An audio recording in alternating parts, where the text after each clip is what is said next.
Okay, boys, it's happening.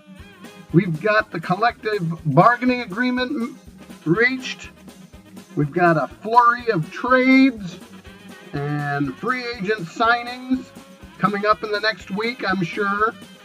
And we are under a week before cut downs need to happen. So I thought I'd get on here and start making a few videos to help you prep for the big day coming up in a couple of weeks.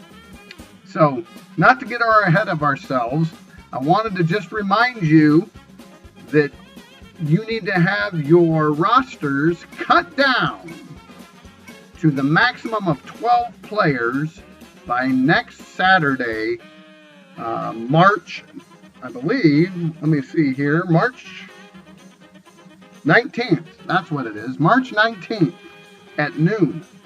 Now, I know some of you are clock watchers, and you'll be watching to see when that clock does strike noon, whether everybody's cut down.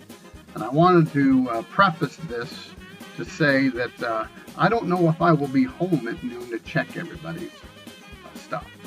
I have to work an AAU tournament over at Triway that morning, but the noon deadline is mainly in there, so I don't have to stay up till midnight waiting on cuts. So a couple of reminders. First of all, the questions I most frequently get, and yes, owners still ask me this. After all of the years in the league, they still ask me this question.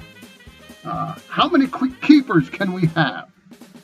All right, you can have up to 12, or you can keep nobody.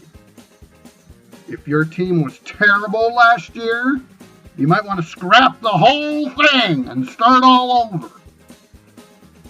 If your team won it last year, who did win it last year? Ames won it! Yes! Then you might not want to cut too many people. You might want to keep all 12. Because clearly, I had a good team. So you can keep up to 12.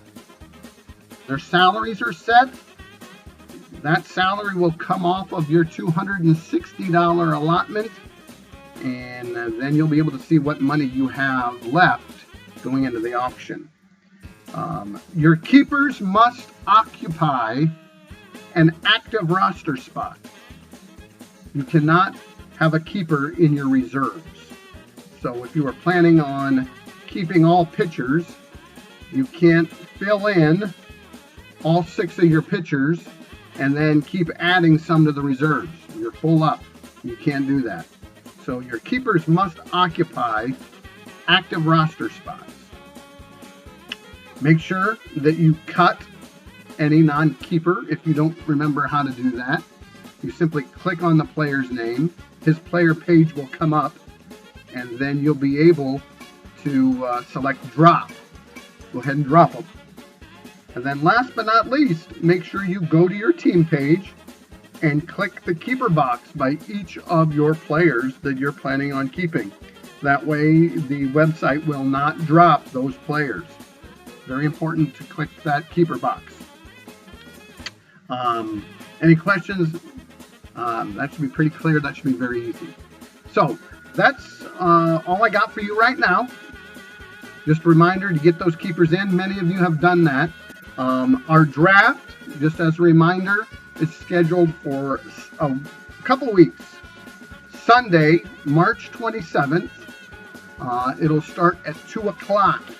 That way people can get back from church or wherever they've been at in the morning, get some lunch, settle in, and then the auction room online will be up and rolling at 2 o'clock.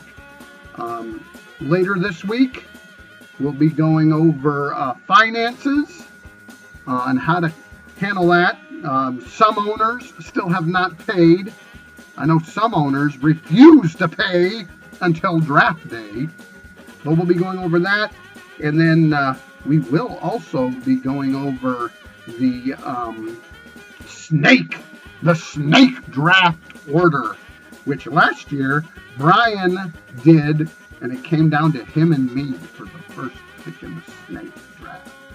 So guys, that's all we got. Get those keepers in, get those cuts made, and we'll be seeing you on another video really soon. Ebert, Ebert, Ebert, Ebert, Ebert. Say it proudly.